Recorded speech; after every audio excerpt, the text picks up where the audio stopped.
ចិត្តស្ងប់ដូចទឹកថ្លាចិត្តកាយសុខាក្នុងសមាធិបង្កើនភាពឆ្លាតវៃរហ័ងរហួនអភិវឌ្ឍការគ្រប់គ្រងលើចិត្តយ៉ាងខ្ជាប់ខ្ជួ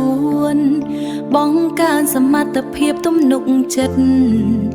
លើខ្លួនឯងក្នុងការសម្រេចចិត្ត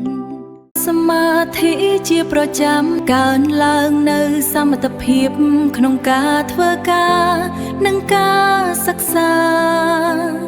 ជាចេញចាក់ឆ្ងាយពីភាពស្លន់ស្លោការភ័យខ្លាចតានតឹងភ័យព្រួយនិង stress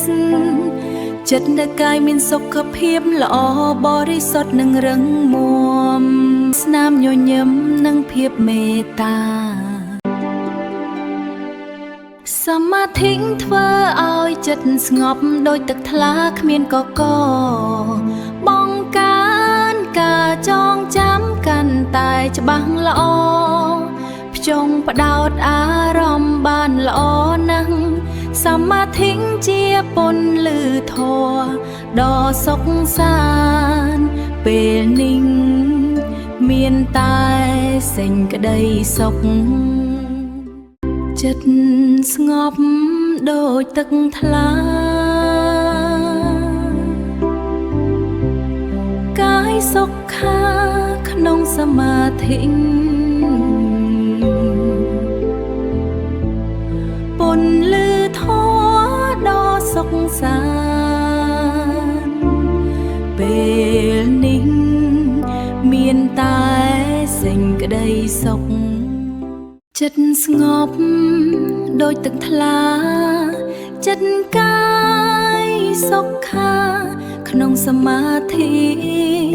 បង្កើនភាពឆ្លាតវៃរហ័ងរហួនអភិវ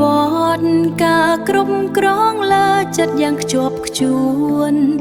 បង្កើនសមត្ថភាពទំនុកចិត្តលើខ្លួនឯងក្នុងការសម្រេចចិត្ត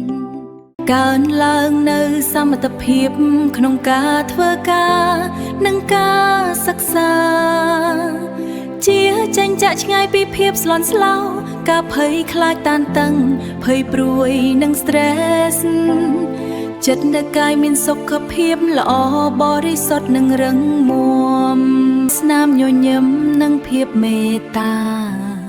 កាយសុខាក្នុងសមាធិ